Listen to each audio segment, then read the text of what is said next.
اعوذ باللہ من الشیطان الرجیم، بسم اللہ الرحمن الرحیم۔ کان کے گناہ۔ جدید ذرائع ابلاغ کے ذریعے فحش باتیں، گانوں اور مکالمات کی شکل میں کانوں کے ذریعے نوجوان نسل کی اخلاقی بدحالی کا باعث بن رہی ہیں۔ کان کو لغو اور فضول باتوں سے بچانا از حد ضروری ہے۔ اس کا ایک سبب یہ ہے کہ خواہش نفس سے سننے والا بھی کلام کرنے والے کے ساتھ شریک ہوتا ہے، یعنی کلام کے گناہ و ثواب میں سماعت کرنے والا بھی برابر کا حصہ دار ہوتا ہے۔ دوسرا سبب یہ ہے کہ بری، غلط اور جھوٹی باتیں سننے سے دل یکسو نہیں رہتا۔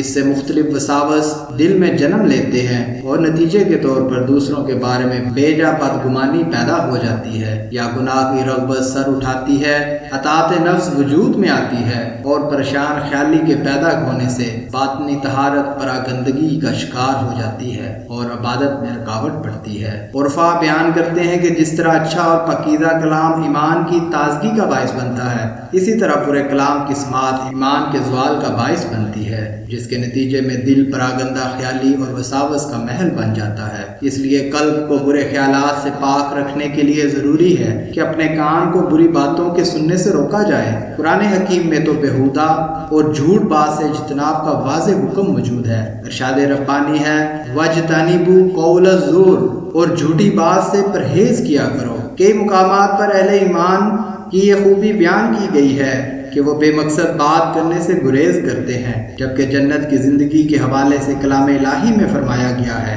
کہ وہاں بےہودہ بات سننے کو نہیں ملے گی۔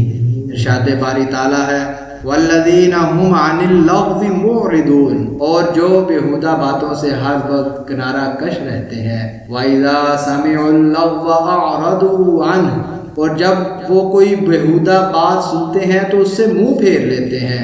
لا يسمعون فيها لغوا ولا كذابا، وہاں یہ لوگ نہ کوئی بےہودہ بات سنیں گے اور نہ ایک دوسرے کو جھٹلانا ہوگا۔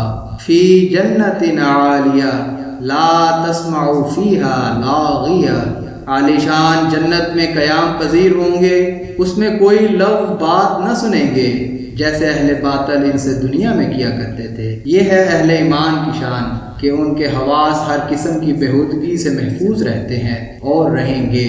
دنیا ہو یا آخرت کا گھر، ان کے کان کچھ لفظ نہ سنتے ہیں، نہ سنیں گے۔ ان کی سماعتیں اور بصارتیں صرف نور ایمان سے منور ہوتی ہیں، مگر طاغوتی دور میں دیکھنے اور سننے کے اعمال پر شیطان غالب ہے۔ کانوں میں پڑنے والی آوازوں میں اخلاق سوزی کا زہر رچا ہوتا ہے۔ عشقیہ ڈراموں کے ڈائلاگ اور فلموں کے فحش گانے اس دور کا سب سے بڑا شیطانی فتنہ ہے۔ اس میں سوچ بچار کرنے والوں کے لیے فکر کرنے کا بڑا سامان ہے۔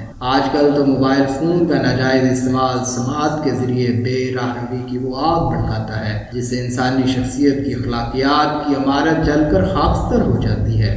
اس آگ نے اب تک لاکھوں گرانوں کی عزت و آبرو کو جلا کر راکھ کر دیا ہے، اور یہ ایسی تند و تیز ہوا ہے جو جنگل کی اس آگ کو بھڑکاتے چلی جا رہی ہے۔ شہوانی گفتگو ہوتی ہے، جذبات کو ہوا ملتی ہے، اور بات ملاقات اور بے حیائی کے اعمال تک پہنچ جاتی ہے۔ والدین کو خبر ہی نہیں ہوتی، اور اگر ہوتی ہے تو اس وقت سب بچے لٹیا ڈبو چکے ہوتے ہیں۔ بلا تحقیق بات سن کر آگے پھیلانا اور کانوں کو دوسرے کے خلاف سننے کے لیے چوری چھپے مصروف رکھنا بھی کان کے گناہ کے زمرے میں آتا ہے۔ اس حوالے سے قرآن مجید میں ارشاد ہوتا ہے، یا ایھا الذین آمنوا ان جاءکم فاسق بنبأ فتبینوا ان تصیبوا قوما بجہالۃ فتصبحوا علی ما فعلتم نادمین۔ اے ایمان والو، اگر تمہارے پاس کوئی فاسق شخص کوئی خبر لائے تو خوب تحقیق کر لیا کرو، ایسا نہ ہو کہ تم کسی قوم کو لا علمی میں ناحق تکلیف پہنچا بیٹھو، پھر تم اپنے کیے پر پچھتاتے رہ جاؤ۔ انسان بسا کا سیاق و سباق کے بغیر ادھوری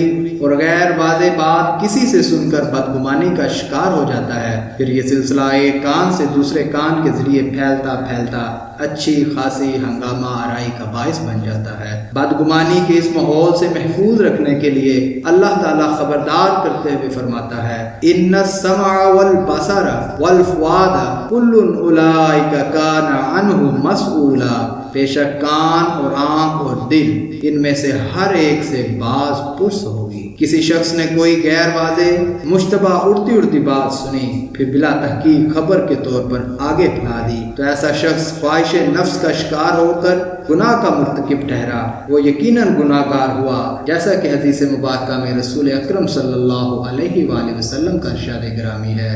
انسان کے جھوٹا ہونے کے لیے اتنا ہی کافی ہے کہ جو کچھ اس نے سنا بغیر تحقیق کے اسے آگے بیان کر دیا۔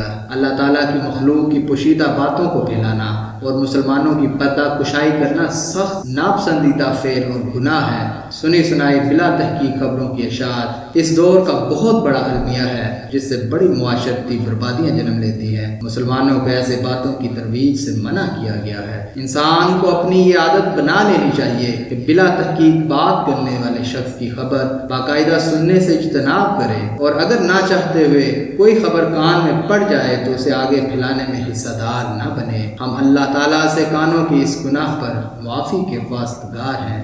اللہ تعالیٰ صراط مستقیم پر چلنے کی توفیق عطا فرمائے۔ آمین ثم آمین۔